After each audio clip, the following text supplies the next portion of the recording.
Haleluya.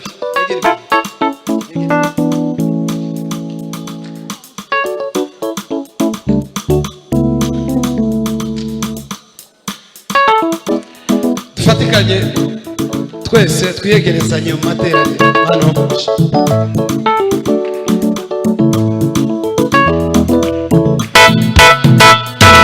Noneho tuvuga iki bari mu ruhande rwacu yadatanije ababisha bose abanyuza muzira ziri. Noneho tuvuga iki bari mu ruhande rwacu yadatanije ababisha bose abanyuza muzira ziri. Noneho bari mu ruhande rwacu yadatanije ababisha bose abanyuza muzira ziri. Yesu ni inkoni yanjye yenderaho. Yesu ni inkoni yanjye yenderaho. Yesu ni inkoni yanjye yenderaho.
Yesu ni inkoni yanjye yenderaho.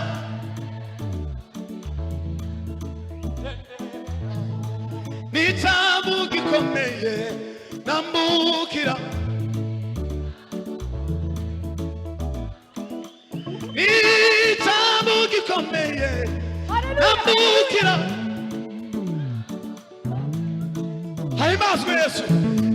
N'ijambo gikomeye nambukira. Yesu ni inkoni yanjye yenderaho. N'ijambo gikomeye nambukira. Ijambo yambereye ijambo maze naje aminura ijambo angira umurage w'abantu. Ijambo yambereye ijambo maze naje aminura ijambo angira umurage w'abantu. Maze naje angira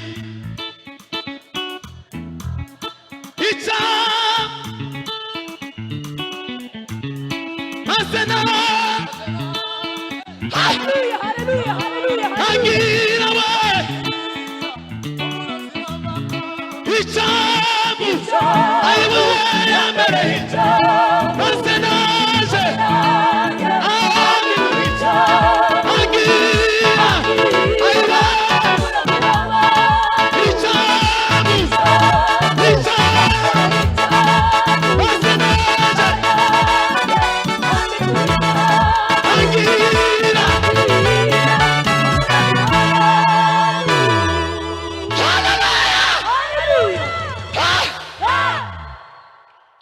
n'umukunga w'iminota myinshi ya nyuma none pastor duhe ka promotion k'iminota ka 30 twari twanze kubyina 7 kuririmba 7 kugira ngo tubone umukunga urambuye ariko turawubona 15 n'imikeya tuzamura ibiganza uzamurwe usingizwe byiringiro bidakoze isoni uzamurwe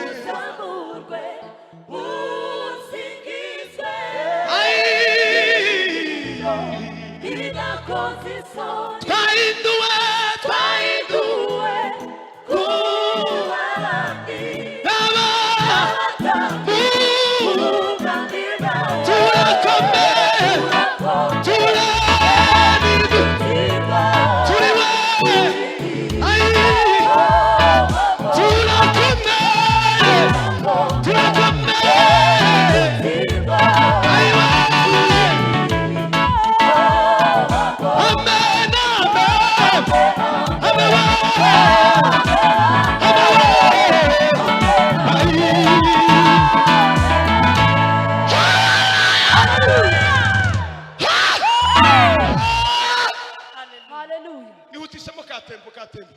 tuyimare nitumara dusirimbe iminota 30 dutanga umwaka tuvuge ngo turakomeye nidutsindwa turi bikomangoma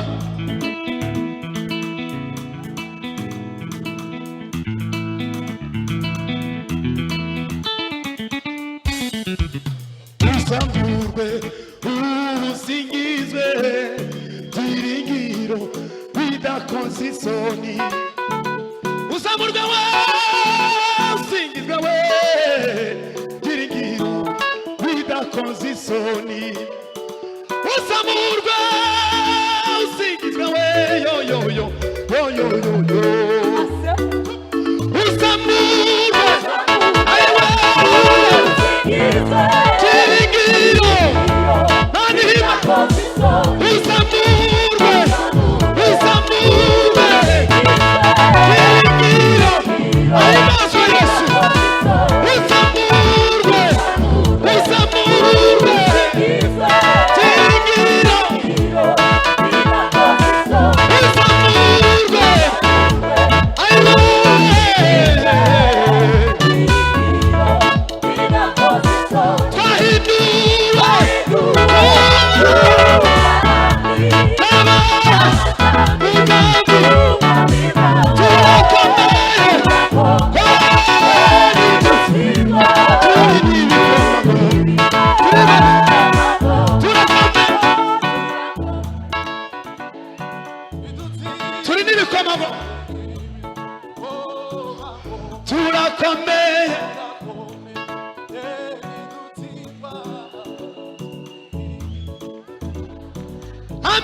bamushigikiza babagabo babiri hajya ni Denani Aroni na Huri muransetse mwari muzi Huri aho Bwana sifiwe ngo bamufataga amaboko gutya ngo yazamura amaboko abisirayeli bakanesha intambara hari ibintu bimwe bizabera mu materaniro abantu turabihishurira wogira gutyo ugase gutya twenga tuyazamure Hallelujah, hallelujah.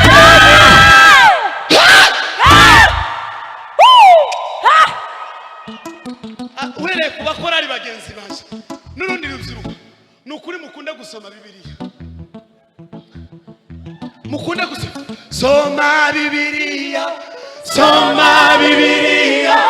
izakubohora usura tuvuga ngo ame none tuzamure amaboko mwanjanye muri sebeni nari nanze ngo dusirime noneho nawe Mose w'ubuzima bwawe cyangwa ibiri imbere yawe bikugoye uzamura amaboko Imana yakora imirimo amen ayiwe tuzamure amewe ayiwe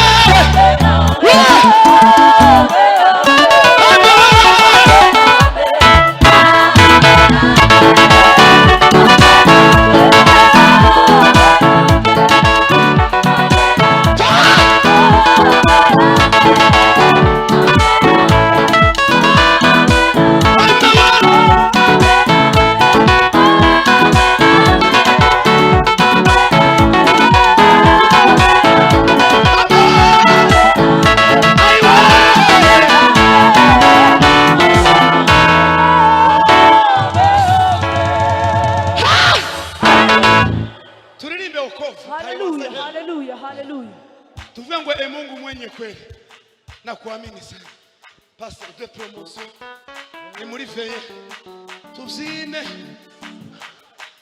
yaitwaye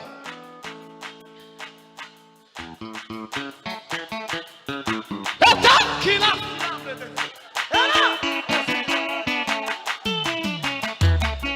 Mungu mwenye kweli nakuamini sana maneno yako yote milele